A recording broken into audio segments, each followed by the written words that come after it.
Hello students, ਅੱਜ ਆਪਾਂ ਕਰਾਂਗੇ class 10th the second poem character of ਆ ਹੈਪੀ ਮੈਨ ਦੇ ਸ਼ਾਰਟ ਕੁਐਸਚਨ ਆਨਸਰਸ ਜੋ ਕਿ ਰਿਲੇਟਡ ਹੈ ਪੰਜਾਬ ਸਕੂਲ ਐਜੂਕੇਸ਼ਨ ਬੋਰਡ ਦੇ ਨਾਲ। Students, before starting question answers ਆਓ ਕੁਝ ਉਹ ਸੈਂਟੈਂਸਸ ਦੇਖ ਲਈਏ ਜਿਨ੍ਹਾਂ ਨੂੰ ਯਾਦ ਕਰਕੇ ਆਪਾਂ ਇਸ ਸਾਰੀ ਕਵਿਤਾ ਦੇ ਆਨਸਰ ਯਾਦ ਕਰ ਸਕਦੇ ਹਾਂ, यानी कि की points of poem. The first key point is this poem character of a happy man is written by Sir Henry Wotton। ਤਾਂ ਇਹ ਕਵਿਤਾ ਜਿਸ ਦਾ ਨਾਮ ਹੈ character of a happy man is written by Sir Henry Wotton, ਭਾਵ ਇੱਕ ਖੁਸ਼ ਆਦਮੀ ਦਾ ਚਰਿੱਤਰ ਚਿਤਰਣ ਇਹ ਲਿਖਿਆ ਗਿਆ ਹੈ ਰਾਈਟਰ ਸਰ ਹੈਨਰੀ ਵੋਟਨ ਦੁਆਰਾ। In this poem, the poet gives us idea that an honest person leads a happy life। ਇਸ poem ਦੇ ਵਿੱਚ ਜੋ ਰਾਈਟਰ ਹੈ ਉਹ ਇੱਕ ਆਈਡੀਆ ਜਾਂ ਇੱਕ ਵਿਚਾਰ ਦਿੰਦਾ ਹੈ ਜੋ ਇੱਕ ਇਮਾਨਦਾਰ ਵਿਅਕਤੀ ਹੈ ਹਮੇਸ਼ਾ ਇੱਕ ਖੁਸ਼ ਲਾਈਫ ਜਿਉਂਦਾ ਹੈ। He is jealous of none। ਉਹ ਕਿਸੇ ਨਾਲ ਵੀ ਈਰਖਾ ਨਹੀਂ ਕਰਦਾ। फोर्थ पॉइंट है he is not slave of his passions, भाव वो अपनी जिंदगी दियां लोड़ां या डिज़ायर्स दा स्लेव भाव गुलाम नहीं हुंदा। Point fifth, he is content with what ever he has, कि उस कोल जो कुछ भी हुंदा है जिन्ना कुछ भी हुंदा है वो उस नाल संतुष्ट रहिंदा है। तां आओ अगे देखते हाँ इस पोइम ਦੇ question answers। First question is, what does the poet want to say in the poem? The answer is, the poet says that we should be content whatever we have। ਤਾਂ ਕਵੀ ਕਹਿੰਦਾ ਹੈ ਕਿ ਸਾਨੂੰ ਉਸ ਦੇ ਵਿੱਚ ਸੰਤੁਸ਼ਟ ਹੋ ਜਾਣਾ ਚਾਹੀਦਾ ਹੈ ਜੋ ਕੁਝ ਸਾਡੇ ਕੋਲ ਹੈ। We should not be a slave of our passions। ਸਾਨੂੰ ਆਪਣੀਆਂ ਇੱਛਾਵਾਂ ਦੇ ਗੁਲਾਮ ਨਹੀਂ ਹੋਣਾ ਚਾਹੀਦਾ।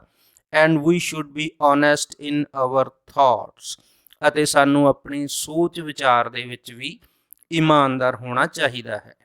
Question second is write a note on the central idea of the poem. ਤਾਂ ਇਸ ਦੀ ਪੰਜਾਬੀ ਹੈ ਕਿ ਇਸ ਕਵਿਤਾ ਦਾ ਕੇਂਦਰੀ ਭਾਵ ਲਿਖੋ। ਤਾਂ ਆਨਸਰ ਦੇਖਾਂਗੇ ਆਪਾਂ। This poem, Character of a Happy Man, is written by Sir Henry Wotton। ਤਾਂ ਇਹ ਕਵਿਤਾ ਇੱਕ ਖੁਸ਼ ਆਦਮੀ ਦਾ ਚਰਿੱਤਰ ਚਿਤਰਣ ਲਿਖੀ ਗਈ ਹੈ ਸਰ ਹੈਨਰੀ ਵੋਟਨ ਦੁਆਰਾ। In this poem, the poet gives us idea that an honest person leads a happy life। ਇਸ ਕਵਿਤਾ ਦੇ ਵਿੱਚ ਕਵੀ ਇਹ ਵਿਚਾਰ ਦਿੰਦਾ ਹੈ ਕਿ ਇੱਕ ਇਮਾਨਦਾਰ ਆਦਮੀ ਬਹੁਤ ਖੁਸ਼ ਜ਼ਿੰਦਗੀ ਜਿਉਂਦਾ ਹੈ। He is jealous of none, ਉਹ ਕਿਸੇ ਦੇ ਨਾਲ ਈਰਖਾ ਨਹੀਂ ਕਰਦਾ। He is not slave of his passions, ਅਤੇ ਉਹ ਆਪਣੀਆਂ ਇੱਛਾਵਾਂ ਦਾ ਗੁਲਾਮ ਨਹੀਂ ਹੁੰਦਾ। Question third is write a summary of the poem in your own words. ਤਾਂ ਇਸ ਦਾ ਆਨਸਰ ਵੀ ਸੈਕੰਡ ਕੁਐਸਚਨ ਦੇ ਲਗਭਗ ਸੇਮ ਹੀ ਹੋਵੇਗਾ। ਤਾਂ ਆਨਸਰ ਹੈ, in this poem, the poet gives us idea that an honest person leads a happy life। ਇਸ ਕਵਿਤਾ ਦੇ ਵਿੱਚ ਕਵੀ ਇਹ ਵਿਚਾਰ ਦਿੰਦਾ ਹੈ ਕਿ ਇੱਕ ਇਮਾਨਦਾਰ ਆਦਮੀ ਇੱਕ ਖੁਸ਼ ਜ਼ਿੰਦਗੀ ਜਿਉਂਦਾ ਹੈ। he is jealous of none, ਉਹ ਕਿਸੇ ਨਾਲ ਈਰਖਾ ਨਹੀਂ ਕਰਦਾ। he is not a slave of his passions, ਉਹ ਆਪਣੀਆਂ ਇੱਛਾਵਾਂ ਦਾ ਗੁਲਾਮ ਨਹੀਂ ਹੁੰਦਾ। he is content with what he has, ਉਸ ਦੇ ਕੋਲ ਜੋ ਕੁਝ ਵੀ ਹੁੰਦਾ ਹੈ ਉਹ ਉਸ ਦੇ ਨਾਲ ਹੀ ਸੰਤੁਸ਼ਟ ਰਹਿੰਦਾ ਹੈ। ਤਾਂ ਕੁਐਸਚਨ ਫੋਰਥ ਹੈ ਸਟੂਡੈਂਟਸ, ਐਕਸਪਲੇਨ ਦ ਲਾਈਨਸ। ਇਹਨਾਂ ਲਾਈਨਾਂ ਨੂੰ ਐਕਸਪਲੇਨ ਕਰੋ। whose armor is his honest thought, ਉਸ ਦਾ ਰੱਖਿਆ ਕਵਚ ਉਸ ਦਾ ਇਮਾਨਦਾਰ ਵਿਚਾਰ ਹੀ ਹੁੰਦਾ ਹੈ। and simple truth his utmost skill, ਅਤੇ ਉਸ ਦਾ ਸਭ ਤੋਂ ਵੱਡਾ ਹੁਨਰ ਉਸ ਦੇ ਅੰਦਰਲਾ ਸੱਚ ਹੁੰਦਾ ਹੈ। ਤਾਂ ਇਸ ਕੁਐਸਚਨ ਦਾ ਆਨਸਰ ਹੈ, a happy person does not need any armour for his defence. ਇੱਕ ਖੁਸ਼ ਆਦਮੀ ਨੂੰ ਆਪਣੇ ਬਚਾਵ ਲਈ ਕਿਸੇ ਤਰ੍ਹਾਂ ਦੇ ਕਵਚ ਦੀ ਲੋੜ ਨਹੀਂ ਹੁੰਦੀ। He always remain honest in his thoughts. ਉਹ ਹਮੇਸ਼ਾ ਆਪਣੇ ਵਿਚਾਰਾਂ ਦੇ ਵਿੱਚ ਇਮਾਨਦਾਰ ਰਹਿੰਦਾ ਹੈ। His truthful and simplicity are his best friend. ਉਸ ਦੇ ਅੰਦਰਲਾ ਸੱਚ ਅਤੇ ਉਸ ਦਾ ਸਧਾਰਨ ਰਹਿਣ ਸਹਿਣ ਹੀ ਉਸ ਦੇ ਸਭ ਤੋਂ ਪੱਕੇ ਮਿੱਤਰ ਹੁੰਦੇ ਹਨ। Question 5th, how does a man become really happy? ਕੋਈ ਵੀ ਆਦਮੀ ਕਿਸ ਤਰ੍ਹਾਂ ਸੱਚਮੁੱਚ ਖੁਸ਼ ਹੋ ਸਕਦਾ ਹੈ? ਤਾਂ ਇਸ ਦਾ ਆਨਸਰ ਹੈ A man becomes truly happy if he is jealous of none. ਕੋਈ ਵੀ ਆਦਮੀ ਤਾਂ ਹੀ ਖੁਸ਼ ਰਹਿ ਸਕਦਾ ਹੈ ਜੇ ਉਹ ਕਿਸੇ ਨਾਲ ਈਰਖਾ ਨਹੀਂ ਕਰਦਾ। If he is not a slave of his passions and ਜੇ ਉਹ ਆਪਣੀਆਂ ਇੱਛਾਵਾਂ ਦਾ ਗੁਲਾਮ ਨਹੀਂ ਹੈ। If he is content with whatever he has. ਅਤੇ ਜੇ ਉਹ ਜੋ ਕੁਝ ਉਹਦੇ ਕੋਲ ਹੈ ਉਸ ਦੇ ਨਾਲ ਸੰਤੁਸ਼ਟ ਹੈ ਤਾਂ ਉਹ ਖੁਸ਼ ਰਹਿ ਸਕਦਾ ਹੈ। Question 6th is, how does a religious book or a friend give happiness? ਕੋਈ ਧਾਰਮਿਕ ਕਿਤਾਬ ਜਾਂ ਕੋਈ ਮਿੱਤਰ ਕਿਸ ਤਰ੍ਹਾਂ ਖੁਸ਼ੀ ਦਿੰਦਾ ਹੈ? The question 6th is, how does a religious book or a friend give happiness? ਕੋਈ ਧਾਰਮਿਕ ਕਿਤਾਬ ਜਾਂ ਕੋਈ ਦੋਸਤ ਕਿਸ ਤਰ੍ਹਾਂ ਖੁਸ਼ੀ ਦਿੰਦਾ ਹੈ? The answer ਹੈ both of them teach us to live a true and honest life.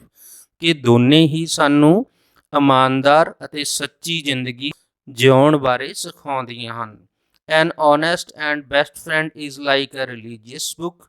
ਇੱਕ ਇਮਾਨਦਾਰ ਅਤੇ ਪੱਕਾ ਮਿੱਤਰ ਇੱਕ ਧਾਰਮਿਕ ਕਿਤਾਬ ਵਾਂਗ ਹੁੰਦਾ ਹੈ ਅਤੇ and a religious book is like a true and honest friend.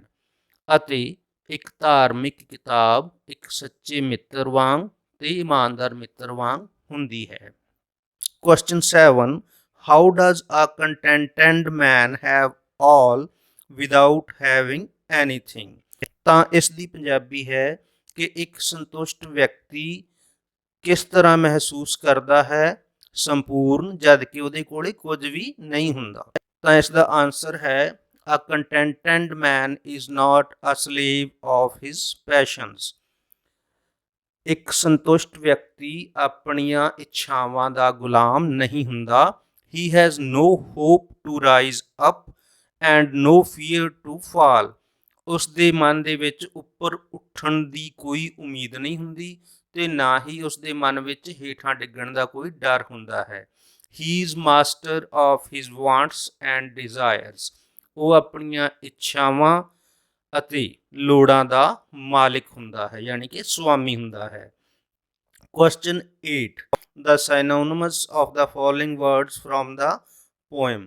ਤਾਂ ਇਸ ਕਵਿਤਾ ਵਿੱਚ ਦਿੱਤੇ ਗਏ ਸ਼ਬਦਾਂ ਦੇ ਸਮਾਨਾਰਥਕ ਸ਼ਬਦ ਲਿਖੋ। ਤਾਂ ਪਹਿਲਾ ਸ਼ਬਦ ਦਿੱਤਾ ਗਿਆ ਹੈ ਪੈਸ਼ਨਸ। ਇਸ ਦੀ ਇੰਗਲਿਸ਼ ਦੇ ਵਿੱਚ ਸਾਈਨੋਨਿਮਸ ਵਰਡ ਹੋਵੇਗਾ ਡਿਜ਼ਾਇਰਸ ਤੇ ਪੰਜਾਬੀ ਦੇ ਵਿੱਚ ਇਸ ਦਾ ਅਰਥ ਹੈ ਇੱਛਾਵਾਂ। ਨੈਕਸਟ ਹੈ ਫੇਮ, ਬੀਇੰਗ ਫੇਮਸ, ਪੰਜਾਬੀ ਹੈ ਮਸ਼ਹੂਰੀ। ਨੈਕਸਟ ਹੈ ਗ੍ਰੇਸ, ਕਾਈਂਡਨੈਸ ਆਫ ਗॉड, ਮਤਲਬ ਪਰਮਾਤਮਾ ਦੀ ਕਿਰਪਾ ਜਾਂ ਗੁਰੂ ਕਿਰਪਾ। ਨੈਕਸਟ ਹੈ ਸਰਵਿਸ, ਇਸ ਦਾ ਸਾਈਨੋਨਿਮਸ ਵਰਡ ਹੈ ਹੰਬਲ, ਹੈਲਪ, ਨਿਮਰ ਰਹਿ ਕੇ ਸੇਵਾ ਕਰਨੀ, ਪੰਜਾਬੀ ਦੇ ਵਿੱਚ ਇਸ ਨੂੰ ਕਹਿ ਸਕਦੇ ਹਾਂ ਸੇਵਾ। ਨੈਕਸਟ ਵਰਡ ਹੈ ਵਾਈਸ, ਤਾਂ ਇਸ ਦੀ ਪੰਜਾਬੀ ਹੈ ਬੁਰਾਈ ਅਤੇ ਇਸ ਨੂੰ ਇੰਗਲਿਸ਼ ਦੇ ਵਿੱਚ ਕਹਿ ਸਕਦੇ ਹਾਂ ਬੈਡ ਇਨ ਨੇਚਰ। ਤਾਂ ਬੱਚਿਓ, ਆਓ ਪੰਜਾਬੀ ਚੈਨਲ ਤੁਹਾਡਾ ਆਪਣਾ ਆਪਦਾ ਚੈਨਲ ਹੈ। ਇਸ ਤਰ੍ਹਾਂ ਦਾ ਹੋਰ ਕੰਟੈਂਟ ਇਸ ਚੈਨਲ ਤੇ ਪ੍ਰਾਪਤ ਕਰਨ ਲਈ ਚੈਨਲ ਦੇ ਕਮੈਂਟ ਬਾਕਸ ਦੇ ਵਿੱਚ ਕਮੈਂਟ ਕਰੋ। ਇਸ ਵੀਡੀਓ ਨੂੰ ਵੱਧ ਤੋਂ ਵੱਧ ਸ਼ੇਅਰ ਕਰੋ ਅਤੇ ਚੈਨਲ ਨੂੰ ਸਬਸਕ੍ਰਾਈਬ ਕਰੋ। Thank you.